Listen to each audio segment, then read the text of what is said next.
नमस्कार बच्चों, वंदे मातरम, जय हिंद। तो बच्चों, जैसे कि आप सबको पता है कि हम लोग इकोनॉमिक्स के बारे में बात कर रहे हैं, और अगर बात की जाए इकोनॉमिक्स में भी तो हम लोग पहले यूनिट का पहला चैप्टर पढ़ रहे हैं। बेटा, अब तक हम लोगों ने बजट यानी कि वो यूनिट पूरी हमने कंप्लीट कर ली है, और अगर बात की जाए तो पूर्ति वाला यूनिट भी हमने पूरी कर ली है, बाजार और पूर्ति वाली भी। आज हम लोग बेसिकली बेटा बात कर रहे हैं अर्थशास्त्र यानी व्यष्टि और समष्टि अर्थशास्त्र के बारे पे। इस यूनिट का नाम ही है व्यष्टि और समष्टि अर्थशास्त्र, जिसमें बेटा प्रीवियस लेक्चर में आज ही इसका दूसरा वीडियो है। इसका मतलब बेटा पहला इसका वीडियो आ चुका है, आज इसका दूसरा वीडियो, और आज ही ये क्लास खत्म भी हो जाएगी। मतलब क्लास का मतलब ये चैप्टर खत्म हो जाएगा। कल से हम लोग अगला चैप्टर पढ़ेंगे इसी यूनिट का, क्योंकि इस यूनिट में 2 चैप्टर हैं। बेटा, आज हमको शुरू करना था अपने टॉपिक को समष्टि अर्थशास्त्र से आप क्या समझते हैं। देखिए, व्यष्टि अर्थशास्त्र क्या है, इसके बारे में हमने विस्तार से चर्चा कर ली थी, और आज हम लोग बात करेंगे। कुछ लग गया क्या यहाँ पे? कुछ नहीं है। आज हम लोग बात करेंगे समष्टि अर्थशास्त्र से आप क्या समझते हैं। ठीक है बेटा, समष्टि अर्थशास्त्र से आप क्या समझते हैं। समष्टि अर्थशास्त्र से आप क्या समझते हैं। आप क्या समझते हैं बेटा, समष्टि अर्थशास्त्र से आप क्या समझते हैं। देखिए, व्यष्टि का मतलब तो आप सबको समझ में आ गया था, क्योंकि बहुत ही सिंपल सी तरीके से मैंने आपको बताया था कि व्यष्टि अर्थशास्त्र का मतलब क्या होता है। बात अगर बेटा समष्टि की होती है, देखिए पहले क्या था कि व्यष्टि और समष्टि अर्थशास्त्र को एक ही पहलू माना जाता था। मतलब व्यष्टि अर्थशास्त्र का विस्तृत विवरण ही समष्टि अर्थशास्त्र के अंतर्गत आता था। लेकिन हुआ क्या बेटा, ये बात है उन दिनों की 1930 में, जब पूरे विश्व में आर्थिक मंदी चल रही थी। क्या चल रही थी बेटा? आर्थिक मंदी चल रही थी। उस समय जब विश्व में बहुत ज्यादा मात्रा में मंदी चल रही थी, उस समय एक वैज्ञानिक आए, एक अर्थशास्त्री आए, कीन्स, प्रोफेसर कीन्स। आज सबको पता है कि कीन्स एक महान अर्थशास्त्री थे। उन्होंने स्पष्ट कहा है कि इस आर्थिक विश्व मंदी से अगर निपटना है, ये विश्वव्यापी मंदी से यदि निकलना है, तो हमें इसका व्यापक दृष्टिकोण अपनाना पड़ेगा। और वहीं से शुरुआत होती है बेटा किसकी? व्यापक दृष्टिकोण की, यानी व्यापक अर्थशास्त्र की। तो बात करें बेटा समष्टि अर्थशास्त्र की, तो समष्टि अर्थशास्त्र को ही व्यापक अर्थशास्त्र भी कहते हैं। तो बच्चे अक्सर परेशान हो जाते हैं कि व्यापक अर्थशास्त्र का मतलब क्या है। तो बेटा यही समष्टि अर्थशास्त्र को ही हम लोग व्यापक अर्थशास्त्र कहते हैं। इसी समष्टि अर्थशास्त्र को हम लोग व्यापक अर्थशास्त्र कहते हैं। देखिए, एक जर्नल सी भाषा में अगर बात की जाए ना कि समष्टि अर्थशास्त्र से आप क्या समझते हैं, तो बेटा याद रखना इस चीज को जो बोल रहा हूं। समष्टि अर्थशास्त्र आर्थिक विश्लेषण की वह तकनीकी है। समष्टि अर्थशास्त्र आर्थिक विश्लेषण की वह तकनीक है। यह आर्थिक विश्लेषण की वह तकनीक है जिसमें समस्त योगों, आर्थिक विश्लेषण की वह तकनीक है जिसमें समस्त योगों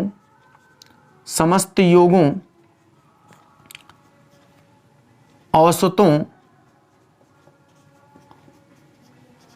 कुल या संपूर्ण का अध्ययन किया जाता है।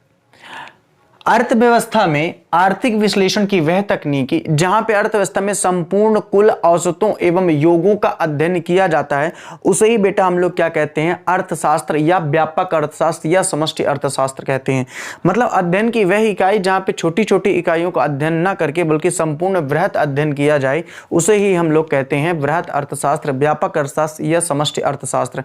जैसे कि कुल राष्ट्रीय आय या सकल राष्ट्रीय आय या राष्ट्रीय आय की गणना, या राष्ट्रीय आय की गणना। जैसे कि राष्ट्रीय आय की गणना, अब कुल लिखेंगे तो भी बात वही है, राष्ट्रीय लिखेंगे तो भी वही है, कुल राष्ट्रीय आय की गणना।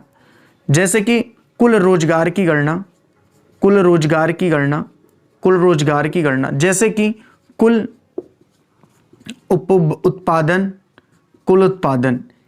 तो ये कुल लगा हुआ है, कुल लगा हुआ है, कुल लगा हुआ है, इसलिए ये सारे जो विश्लेषण होंगे वो किसके अंतर्गत आएंगे? समष्टि अर्थशास्त्र के अंतर्गत आएंगे। ये सारे जो विश्लेषण होंगे वो समष्टि अर्थशास्त्र के अंतर्गत आएंगे, ये व्यष्टि अर्थशास्त्र के अंतर्गत नहीं आते हैं। जैसे कि आप सबको पता है कि जो कीमत निर्धारण है, जो कीमत सिद्धांत है, वो किसके अंतर्गत आता था? वो आता था आपका व्यष्टि अर्थशास्त्र के अंतर्गत। एक ऑब्जेक्टिव तो आपका यहीं से क्लियर हो गया। आपसे पूछ लिया जाएगा कि राष्ट्रीय आय किसका विषय है, तो समष्टि अर्थशास्त्र का विषय है। कुल रोजगार बेटा किसका विषय है? तो समष्टि अर्थशास्त्र का विषय है। कुल उत्पादन किसका विषय है? तो बेटा ये भी समष्टि अर्थशास्त्र का विषय है। लेकिन कीमत निर्धारण किसका विषय है? तो बेटा कीमत निर्धारण की अगर बात करेगा तो व्यष्टि अर्थशास्त्र का विषय है। इसीलिए समष्टि अर्थशास्त्र को राष्ट्रीय आय सिद्धांत भी कहते हैं, रोजगार एवं आय सिद्धांत भी कहते हैं। इस बात को भी याद रखिएगा कि आय एवं रोजगार सिद्धांत क्या है। अच्छा, इनके लिए व्यापक दृष्टिकोण क्यों उचित होते हैं? क्योंकि आप सबको पता है कि एक देश की राष्ट्रीय आय को यदि नापना है, एक देश की राष्ट्रीय आय का यदि विश्लेषण करना है, तो ऑब्वियस सी बात है वहां पे समष्टि अर्थशास्त्र का होना बहुत जरूरी है, ना कि व्यष्टि अर्थशास्त्र का होना। तो हम समझ चुके हैं कि समष्टि अर्थशास्त्र आर्थिक विश्लेषण की उस तकनीकों को कहते हैं जहां पे एक का नहीं बल्कि समग्र का, यानी जहां पे व्यक्तिगत इकाइयों का अध्ययन न करके समग्र या कुल या औसतों या योगों का अध्ययन किया जाता है। बेटा उसे ही हम लोग क्या कहते हैं? समष्टि अर्थशास्त्र कहते हैं, जैसे कि कुल राष्ट्र या कुल रोजगार और कुल उत्पादन। और इतना याद रखो, जहां पे भी कुल लग गया या समष्टि लग गया या वहां पे किसी भी तरीके से संपूर्ण लग गया, तो इसका मतलब ही होता है वो समष्टि अर्थशास्त्र का विषय है। वो किसका विषय बेटा? समष्टि अर्थशास्त्र का विषय। लेकिन बात इतने से बनेगी नहीं, आपको इसका एक परिभाषा भी लिखना पड़ेगा। देखिए, जैसे क्वेश्चन में आता है कि समष्टि अर्थशास्त्र से आप क्या समझते हैं, तो बात केवल इतने से नहीं बनेगी कि आप इसके डेफिनेशन लिख के चले आओगे, इसकी एक परिभाषा भी लिखना पड़ेगा। आप सबको पता है कि बिल्डिंग ने भी इसकी परिभाषा दी है। बिल्डिंग ने स्पष्ट कहा है, प्रोफेसर बिल्डिंग का कहना है कि समष्टि अर्थशास्त्र के संबंध व्यक्तिगत मात्राओं के अध्ययन से नहीं होता है, बल्कि इन मात्राओं के समूह से होता है। इसका संबंध व्यक्तिगत आय से न होकर राष्ट्रीय आय से होता है। मतलब एक व्यक्तिगत आय और राष्ट्रीय आय का मतलब क्या है? देखो, एक व्यक्ति की आय व्यक्तिगत आय कहलाती है और उन सभी आयों को जोड़ करके कुल व्यक्तियों से भाग दे दिया जाता है, तो वो राष्ट्रीय आय निकलती है। आगे हम लोग बात करेंगे राष्ट्रीय आय के बारे में। बेटा हमारी यूनिट ही है राष्ट्रीय आय, तो राष्ट्रीय आय से होता है, ना कि व्यक्तिगत आय से होता है। इस बात को भी याद रखना। तो ये डेफिनेशन भी आपको लिख के आनी है। वहां पर भी डेफिनेशन थी प्रोफेसर बिल्डिंग की, उसकी भी आपको लिख के आनी है। तो देखिए, जब भी देखिए आपको औरों से अलग क्या करता है? यही अलग करता है। अगर एक टीचर के द्वारा ये बताया जा रहा है तो बहुत अच्छी बात है। कैसे भाई? जैसे व्यष्टि अर्थशास्त्र से आप क्या समझते हो आ गया, समष्टि अर्थशास्त्र से आप क्या समझते हो आ गया। एक गाइड से सभी बच्चों ने पढ़ा है, सभी किताब से पढ़ रहे हैं, लेकिन जो अलग आपको कर रहा है, अलग अच्छा नंबर दे रहा है, वो यही दे रहा है, क्योंकि आप एक परिभाषा लिखोगे तो आपकी मार्किंग अलग होगी। ये बात आप जरूर समझिएगा। ये छोटी छोटी बात सब आप लोग पढ़े हुए हो, बस चीजें आपको करना कैसे, मैं इसके बारे में आपको अवगत करा रहा हूं। ठीक है बेटा? तो समष्टि अर्थशास्त्र से आप क्या समझते हो, आप इसका बहुत अच्छे से डिटेल कर सकते हो। मुझे नहीं लगता कि कोई भी ऐसा बच्चा है जिसके डिटेल नहीं कर सकता है। ठीक है बेटा? चलो आगे यदि बात की जाए तो बेटा क्या होता है, हाँ, समष्टि अर्थशास्त्र की विशेषताएं बताइए। इसका अगला क्वेश्चन क्या है बेटा? समष्टि अर्थशास्त्र की विशेषताएं बताइए। समष्टि अर्थशास्त्र की विशेषता बताइए। समष्टि अर्थशास्त्र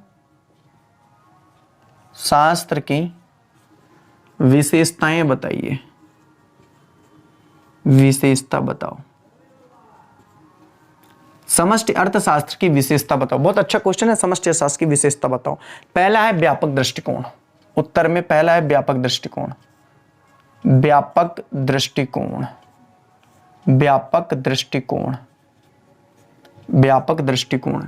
सिंपल सी बात है बेटा, अगर ये समष्टि अर्थशास्त्र है तो इसका दृष्टिकोण क्या होता है? व्यापक होता है। इसका मतलब ये व्यक्तिगत अध्ययन न करके बल्कि समूह का अध्ययन करता है। इसका दृष्टिकोण ही क्या होता है बेटा? व्यापक होता है। ये अर्थव्यवस्था में छोटी छोटी इकाइयों का अध्ययन न करके उस संपूर्ण अर्थव्यवस्था का अध्ययन करता है, इसलिए इसका दृष्टिकोण क्या होता है बेटा? व्यापक होता है। ठीक है? दूसरा व्यापक विश्लेषण। दूसरा व्यापक विश्लेषण। व्यापक विश्लेषण, ये विश्लेषण का मतलब क्या होता है बेटा? विश्लेषण का मतलब होता है अवलोकन करना। विश्लेषण का मतलब क्या होता है बेटा? विश्लेषण का मतलब होता है अवलोकन करना।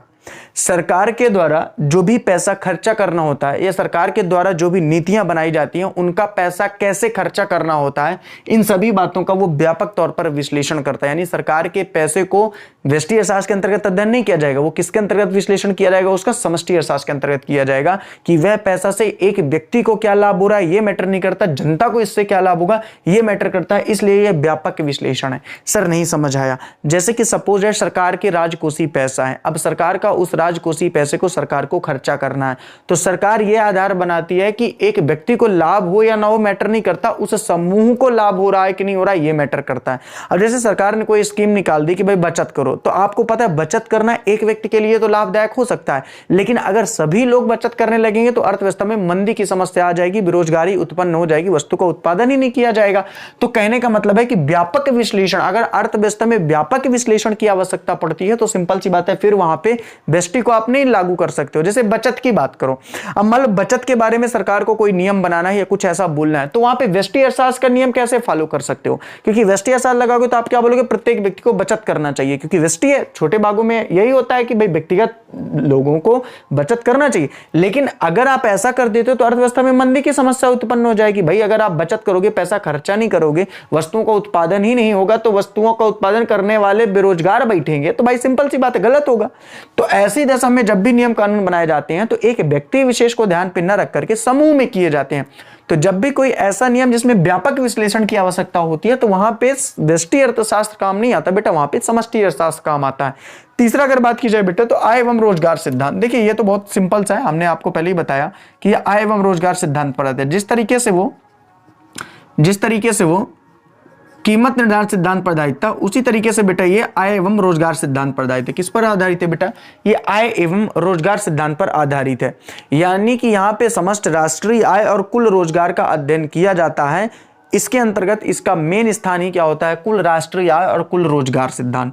ठीक है बेटा, इसके बारे में ज्यादा डिटेल में इसलिए नहीं कर रहा हूं क्योंकि यही टॉपिक आपके एग्जाम से हटा हुआ है जो आगे चल के यूनिटों में है। तो आय एवं रोजगार सिद्धांत के बारे में आपको इतना ही याद रखना है कि समष्टि अर्थशास्त्र के अंतर्गत कुल आय और कुल रोजगार सिद्धांत का वर्णन किया जाता है।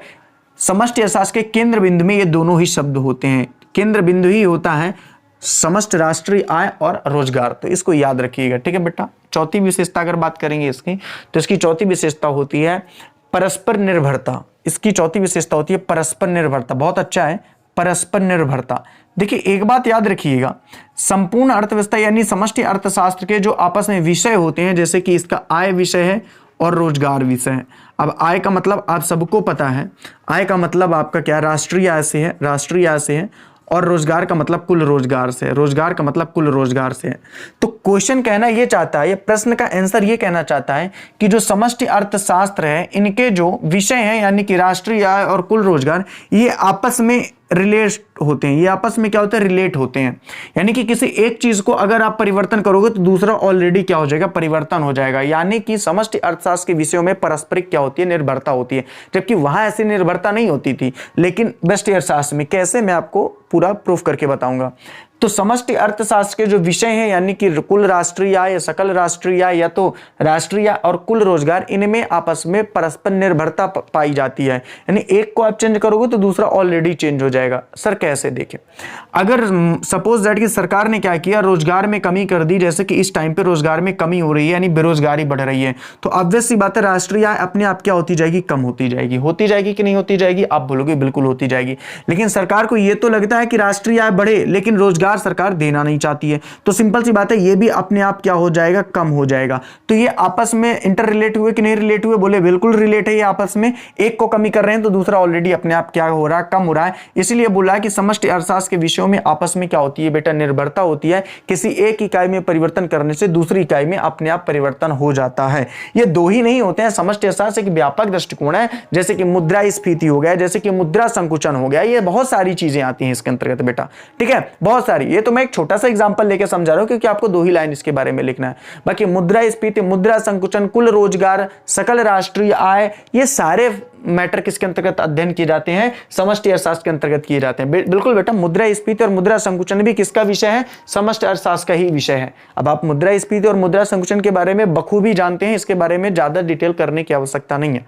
ठीक है, आगे मैटर आएगा तो उसके बारे में एक बार मैं बता दूंगा कि मुद्रास्फीति का मतलब होता है बाजार में मुद्रा की अधिक मात्रा का होना, मुद्रास्फीति कहलाती है। और मुद्रा संकुचन का मतलब होता है बाजार में मुद्रा का कम मात्रा में होना, यह मुद्रा संकुचन कहलाती है। ठीक है, चलो, तो ये भी विषय किसका विषय? समष्टि अर्थशास्त्र का विषय। ये भी किसका विषय है? समष्टि अर्थशास्त्र का विषय है। इसको भी याद रखिएगा। मुद्रास्फीति और मुद्रा संकुचन, जैसे कुल राष्ट्रीय आय है, जैसे कुल रोजगार है, उसी तरीके से मुद्रास्फीति और मुद्रा संकुचन भी इसका विषय होता है। ठीक है, दोनों क्वेश्चन आपको बन जाएंगे। समष्टि अर्थशास्त्र से आप क्या समझते हो? आप अच्छे से समझ चुके हो कि यह आर्थिक विश्लेषण की वह तकनीक है जहां पे एक व्यक्तिगत इकाइयों का अध्ययन न करते हुए समग्र समूह या औसतों या योगों का अध्ययन किया जाता है, जैसे कि कुल रोजगार, कुल राष्ट्रीय आय और मुद्रास्फीति, मुद्रा संकुचन। इसके अंतर्गत व्यक्तिगत हित को प्रभावित नहीं किया जाता, संपूर्ण हित को देखा जाता है। इसकी विशेषताओं में भी हम लोगों ने पढ़ लिया, व्यापक दृष्टिकोण होता है, व्यापक विश्लेषण होता है, यह एक आय एवं रोजगार सिद्धांत होता है, पारस्परिक निर्भरता होती है। आपको यह भी मैंने बता दिया कि समष्टि अर्थशास्त्र को आय रोजगार सिद्धांत या कुल राष्ट्रीय आय सिद्धांत भी कहते हैं। ये बात आप नोट कर लीजिएगा और समझ लीजिएगा, कोई दिक्कत वाली बात नहीं होनी चाहिए आपको। यहाँ पे बात आपको बेटा धीरे धीरे समझ में आ रही होगी, इसीलिए मैं रिवीजन भी इसको करता जाता हूँ। देखिए इसकी तीसरी थ्योरी है समष्टि अर्थशास्त्र के महत्व को समझाइए। समष्टि अर्थशास्त्र के महत्व को समझाइए। समष्टि अर्थशास्त्र के महत्व को समझाइए। समष्टि अर्थशास्त्र के महत्व को समझाइए। समष्टि अर्थशास्त्र के महत्व को समझाइए। समष्टि अर्थशास्त्र के महत्व को समझाइए। समष्टि अर्थशास्त्र के महत्व को समझाइए। बहुत ही सिंपल सा क्वेश्चन है। इसका आंसर कैसे अपन लिखेंगे बेटा, ध्यान से समझो। इसका आंसर कैसे लिखेंगे बेटा, आप ध्यान से समझो। पहला देखिए, जटिल अर्थव्यवस्था के संचालन को समझने में सहायक। पहला है जटिल अर्थव्यवस्था के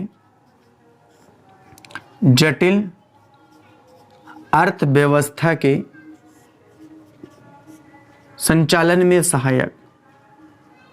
संचालन में सहायक। जटिल अर्थव्यवस्था के संचालन में सहायक। सिंपल सी बात है बेटा, आधुनिक अर्थव्यवस्था जिस तरीके की है एक जटिल रूप ले चुकी है। जो आधुनिक अर्थव्यवस्था है बेटा वो एक जटिल रूप ले चुकी है। एक इकाई को परिवर्तन कर देने से दूसरी इकाई पर तुरंत परिवर्तन हो जाता है। अतः उन इकाइयों का प्रयोग लोगों तक कैसे करना है, वह नियम जो एक व्यक्ति के लिए सही होते हैं जरूरी नहीं है कि वे समूह के लिए भी सही हो। अतः इस प्रकार की जटिल अर्थव्यवस्था को समझने के लिए हमें एक व्यापक दृष्टिकोण की आवश्यकता होगी, हमें एक व्यापक विश्लेषण की आवश्यकता होगी, जो बेटा किसके अंतर्गत केवल संभव होगा, जो बेटा समष्टि अर्थशास्त्र के अंतर्गत संभव होगा। क्योंकि आज की अर्थव्यवस्था जटिल अर्थव्यवस्था है। एक गलत इकाई और एक इकाई के परिवर्तन करने पर पूरी अर्थव्यवस्था में प्रभाव पड़ सकता है। बेटा आज आपको पता है कि देश की अर्थव्यवस्था की स्थिति क्या है। हमारी जीडीपी माइनस में जा चुकी है, जो आज तक कभी नहीं हुआ था, जहां तक मैं जानता हूं, जहां तक मेरा अनुमान है। लेकिन कुछ गलत निर्णय सरकार के द्वारा जरूर लिए गए होंगे जिसके कारण देश की जीडीपी गई है। हाँ, वो बात हो सकती है कि कोरोना इसका एक प्रमुख कारण हो सकता है, लेकिन आपको मैं बता दूं कि कोरोना के पहले ही देश की जीडीपी माइनस में जा चुकी थी। इसका मतलब चाहे वो नोटबंदी हो, चाहे वो सरकार का कोई प्लान है, मेरे को पता नहीं है, लेकिन कहीं ना कहीं कुछ कमियां रही होंगी। तो वही बता रहा है कि उन्होंने समूह का अध्ययन नहीं किया होगा, एक व्यक्तिगत टारगेट कर करके उसके बारे में नहीं कहना। तो आपको कहना यह चाहता हूं कि एक जटिल अर्थव्यवस्था को संचालन में सहायक कौन होता है बेटा, समष्टि अर्थशास्त्र ही होता है, क्योंकि समूह का अध्ययन करता है ना कि व्यक्तिगत। दूसरा होता है बेटा आर्थिक नीतियों के निर्माण में सहायक। दूसरा क्या होता है बेटा, आर्थिक नीतियों के निर्माण में सहायक। आर्थिक नीतियों के निर्माण में सहायक, बहुत अच्छी लाइन है बेटा ये, आर्थिक नीतियों के निर्माण में सहायक। आर्थिक नीतियों के निर्माण में सहायक। आर्थिक नीतियों के निर्माण में सहायक। आर्थिक नीतियों के निर्माण में सहायक। बेटा ऐसा है कि सरकार की जो आर्थिक नीतियां होती हैं, सरकार की आर्थिक नीतियों का निर्माण बेटा व्यक्ति विशेष को ध्यान में रखकर नहीं किया जाता। व्यक्ति विशेष को ध्यान में रखकर नहीं किया जाता, बल्कि समूह एवं वर्गों को दृष्टि में रखकर किया जाता है। कहने का मतलब है कि सरकार नीतियां बनाते समय यह ध्यान नहीं देती है कि एक व्यक्ति विशेष को क्या लाभ होगा, बल्कि सरकार यह ध्यान देती है कि समूह के वर्गों को उससे क्या लाभ होगा। आपको एक एग्जांपल के थ्रू मैं बताना चाहता हूं। सपोज दैट कि जैसे सरकार ने क्या किया कि एक सड़क बनवाना था। उस सड़क में 2-3 लोगों का घर बना हुआ था, यानी जहां बनाना था उसका 2-3 लोगों के मकान बने हुए थे। सरकार ने कहा कि इस मकानों को गिराना पड़ेगा क्योंकि यहां से सड़क का निर्माण होगा। अब आप मेरे से कह सकते हो अगर ये व्यष्टि अर्थशास्त्र का विषय होता तो सबसे पहले उन घरों के बारे में सोचा जाता, फिर वो सड़क के बारे में सोचा जाता। और घर वाला कौन मालिक चाहेगा कि हमारा घर गिराया जाए, सिंपल सी बात है। तो देखिए अगर ऐसा दृष्टिकोण सरकार करेगी तब तो सड़क बनेगी नहीं। जबकि एक दृष्टिकोण ये भी तो होता है कि अगर सड़क बन जाएगी तो कितने सारे लोगों को इससे प्रॉफिट मिलेगा। सड़कें बनेगी, परिवहन बढ़ेगा, आवागमन बढ़ेगा, उद्योग भी बढ़ सकता है। तो ऑब्वियस सी बात है, हमेशा सरकार जब नीतियां बनाती है तो हमेशा किसका ध्यान रखती है बेटा, हमेशा समूह का ध्यान रखती है, व्यक्तिगत ध्यान नहीं रखती है। तो जब भी सरकार को कोई आर्थिक संबंधी नीतियां बनाना होता है तो किसका उपयोग करता है बेटा, समष्टि अर्थशास्त्र का उपयोग करता है। तो मैं समझ चुका हूं कि सर समष्टि अर्थशास्त्र में जटिल अर्थव्यवस्था के संचालन में भी सहायक होता है, और एक समष्टि अर्थशास्त्र किसी भी सरकार को आर्थिक नीतियों के निर्माण करने में भी बेटा समष्टि अर्थशास्त्र सहायक होता है। व्यष्टि अर्थशास्त्र बेटा वहां पे सहायक नहीं हो सकता है, क्योंकि एक व्यक्ति को अहित भी हो सकता है तो बहुत सारे व्यक्तियों को इससे लाभ भी मिल सकता है। जैसे कि सपोज दैट कि कोरोना काल था, सरकार ने लॉकडाउन किया, बहुत सारे व्यक्तियों को उससे हानि भी मिली, बेचारे पैदल चल के आ रहे थे, बहुत सारे एक्सपायर हुए, लेकिन एक बहुत बड़े वर्गों को इससे प्रॉफिट भी मिला। सरकार को क्या पता नहीं था कि अगर ऐसे सडनली लॉकडाउन लगाया जाएगा कि कल से लॉकडाउन है, जो जहां वहीं रहे 3 महीने तक, ऐसी कोई सूचना ना मिले, तो सरकार को पता था कि 2, 4, 10% लोग तो इससे नुकसान प्रभावित होंगे, लेकिन एक बड़ा समूह वर्ग इससे प्रभावित नहीं होगा। तो क्योंकि उसने संपूर्ण अर्थव्यवस्था का या समष्टि अर्थशास्त्र के विषय को अपनाया, दैट्स वाइज बेटा आर्थिक नीतियों के निर्माण में वो क्या हो गया बेटा, सहायक होता है। कौन? संपूर्ण या समष्टि अर्थशास्त्र। ये बात आपको समझ में आ चुकी होगी। नेक्स्ट हम लोग बात करते हैं बेटा समष्टि अर्थशास्त्र विरोधाभास को समझने में सहायक। समष्टि अर्थशास्त्र विरोधाभास को समझने में सहायक। समष्टि अर्थशास्त्र, समष्टि अर्थशास्त्र विरोधाभास को समझने में सहायक, समझने में सहायक। समष्टि अर्थशास्त्र विरोधाभास को समझने में सहायक। अब देखिए समष्टि अर्थशास्त्र विरोधाभास को समझने में सहायक कैसे होता है। समष्टि अर्थशास्त्र विरोधाभास से तात्पर्य यह है कि व्यष्टि विश्लेषण के निष्कर्ष, व्यष्टि विश्लेषण के निष्कर्ष जरूरी नहीं है कि सही हो, क्योंकि एक बचत करना एक व्यक्ति के लिए तो सही हो सकता है, लेकिन संपूर्ण अर्थव्यवस्था के लिए वो सही नहीं हो सकता है। क्योंकि बेटा यदि संपूर्ण अर्थव्यवस्था में सभी लोग बचत करने लगेंगे तो वस्तु की मांग कम हो जाएगी, और बेटा यदि वस्तु की मांग कम हो जाएगी तो बेटा वस्तु का उत्पादन कम कर देगी कंपनी, और बेटा जब वस्तु का उत्पादन कंपनी कर देगी तो लोगों की बेरोजगारी बढ़ जाएगी। तो सिंपल सी बात है कि व्यष्टि अर्थशास्त्र के निकाले गए निष्कर्ष जरूरी नहीं है कि वो समष्टि अर्थशास्त्र के अंतर्गत लागू हों, इसलिए यह विरोधाभास को समझने में भी सहायक होता है। अर्थात जो निष्कर्ष एक व्यक्तिगत इकाई के लिए सही है वह निष्कर्ष संपूर्ण इकाई के लिए सही होंगे या नहीं होंगे, इसका निष्कर्ष केवल समष्टि अर्थशास्त्र निकाल सकता है। क्योंकि बेटा व्यक्तिगत निष्कर्ष यही निकलता है कि हर व्यक्ति को अपनी आय का बहुत सारा पैसा बचा के रखना चाहिए, लेकिन बेटा ये निष्कर्ष विरोधाभास है, क्योंकि संपूर्ण अर्थव्यवस्था में अगर ऐसा होगा तो गलत होगा। तो यही बेटा याद रखना कि समष्टि अर्थशास्त्र के विरोधाभास को भी क्या होता है, समझने में सहायक होता है। मतलब अर्थशास्त्र के विरोधाभास को समझने में क्या होता है, ये सहायक होता है। वो समझ लेता है कि भाई समष्टि अर्थशास्त्र है, सभी लोग अगर बचत करेंगे तो प्रॉब्लम भी आ सकती है। ठीक है बेटा, कोई दिक्कत नहीं है। नेक्स्ट क्या है बेटा, अर्थशास्त्र के उद्देश्य के अनुरूप। चौथा क्या बेटा, अर्थशास्त्र के उद्देश्य के अनुरूप। अर्थशास्त्र के उद्देश्य के अनुरूप, अर्थशास्त्र के उद्देश्य के अनुरूप। अब आप मेरे से बोलोगे अर्थशास्त्र का उद्देश्य क्या होता है? अर्थशास्त्र का केवल एक उद्देश्य होता है, समूह का हित, समूह का हित, ना कि व्यक्तिगत हित, ना कि व्यक्तिगत हित, ना कि व्यक्तिगत हित।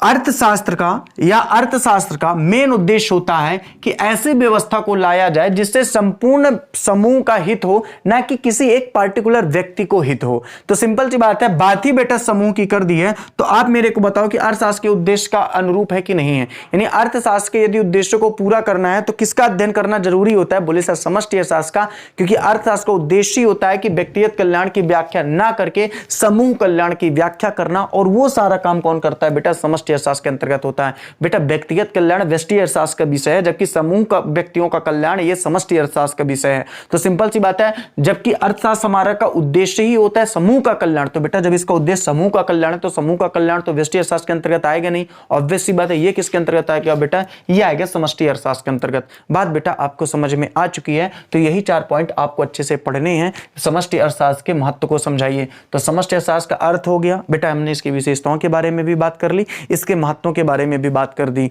इस चैप्टर का एक क्वेश्चन आपको और अच्छे से पढ़ना है, और बेटा वो क्वेश्चन है समष्टि अर्थशास्त्र और व्यष्टि अर्थशास्त्र में अंतर। हालांकि आपकी किताब में अंतर का आधार नहीं दिया होगा, लेकिन ऐसा हो नहीं सकता कि अमित सर बताएं और अंतर का आधार ना करें, ये तो इम्पॉसिबल है। क्योंकि जब अमित सर खुद ही बोल रहे हैं कि अंतर का आधार लिखेंगे तो पूरे नंबर मिलेंगे, तो अंतर का आधार तो आपको लिखना पड़ेगा बेटा, अंतर का आधार तो आपको लिखना पड़ेगा। ये बात मैं 1000 बार आपको समझा चुका हूं। ठीक है बेटा, इसको विशेष ध्यान रखिएगा। चलिए, तो अगला क्वेश्चन है बेटा आज का, चौथा क्वेश्चन है और इस चैप्टर का अंतिम क्वेश्चन है। समष्टि अर्थशास्त्र, समष्टि व्यष्टि है, चलो पहले व्यष्टि लिख देते हैं फिर समष्टि लिख देते हैं। ठीक है, क्रम से लिखेंगे। व्यष्टि अर्थशास्त्र, व्यष्टि अर्थशास्त्र एवं समष्टि अर्थशास्त्र एवं समष्टि अर्थशास्त्र में अंतर लिखो, में अंतर लिखो। में अंतर लिखो। अच्छा, क्वेश्चन ये भी आ सकता है, या सूक्ष्म अर्थशास्त्र, कई बार पूछा गया बेटा, याद रखना, ठीक ना। सूक्ष्म अर्थशास्त्र या व्यापक व व्यापक अर्थशास्त्र में अंतर लिखो, व व्यापक अर्थशास्त्र में अंतर लिखो। क्वेश्चन ये भी आ सकता है, अंतर लिखो। ठीक है बेटा, चलो तो आप तैयार हैं दोनों क्वेश्चनों के लिए, चाहे कोई भी क्वेश्चन आ जाए, बात आपको समझ में आ चुकी है, कोई दिक्कत नहीं बेटा। ठीक है, ठीक है बेटा, चलो। हाँ बेटा, मेरा पूरी कोशिश है कि मैं अपना पूरा काम बहुत ही ईमानदारी पूर्वक से करूं। ठीक है, पूरा काम बहुत ईमानदारी पूर्वक से करूं, जिस तरीके से, जितनी ईमानदारी पूर्वक से मैंने आप लोगों से पेमेंट ली हुई है ना, उतनी ही ईमानदारी पूर्वक से मैं अपना काम भी करना चाहता हूं, और बिल्कुल काम करूंगा अपना। ठीक है, आपको निराश नहीं होने दूंगा बेटा, हमसे जुड़ के आप निराश नहीं हो सकते हो। ठीक है, यहाँ पे बेटा मैंने एक पॉइंट और, क्रमांक है, मैं क्रमांक यहाँ पे लिख नहीं रहा हूँ। ठीक है, अंतर का आधार लिख लेता हूँ थोड़ा सा। ये लाइन कहाँ तक दिखेगी, एक सेकंड, ये लाइन यहाँ तक दिखेगी नहीं दिखेगी, एक दिख रही है, कोई दिक्कत नहीं, हाँ ठीक, कोई दिक्कत नहीं, चलो ठीक, अंतर का आधार लिख लो। ठीक, तो बेटा इसको थोड़ा सा और इधर कर लेते हैं, है ना, थोड़ा सा और इधर कर लेते हैं, ये अपन कर लेते हैं। ठीक है, ये यहाँ से अंतर का आधार हो जाएगा, यहाँ पे क्रमांक अपन डाल लेते हैं। ये क्रमांक है जो आपको नहीं दिख रहा होगा, कोई दिक्कत नहीं है, आपको ये तो दिख रहा होगा अंतर का आधार, अंतर का आधार। ठीक है बेटा, और यहाँ पे लिख रहा हूं मैं व्यष्टि अर्थशास्त्र, व्यष्टि या सूक्ष्म, ठीक है बेटा, अर्थशास्त्र। ठीक है बेटा, यहां पे मैं लिख रहा हूं व्यापक या समष्टि अर्थशास्त्र। ठीक है बेटा, अपना पहला ही पॉइंट है बेटा, अपन का पहला ही पॉइंट है इकाइयां।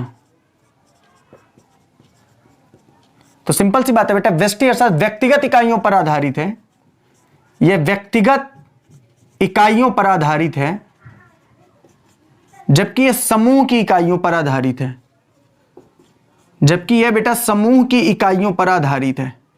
जहां एक तरफ ये व्यक्तिगत इकाइयों पर आधारित है, वहीं बेटा अगर बात की जाए तो यह समूह की इकाइयों पर आधारित है।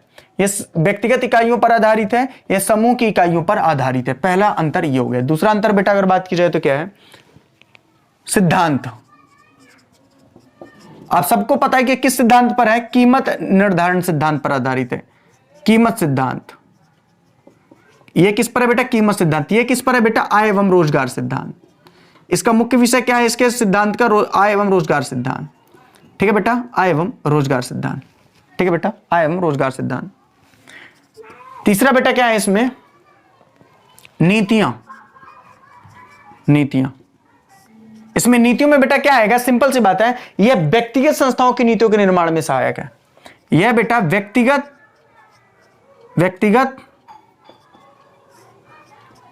संस्थाओं की नीतियों के निर्माण में सहायक है।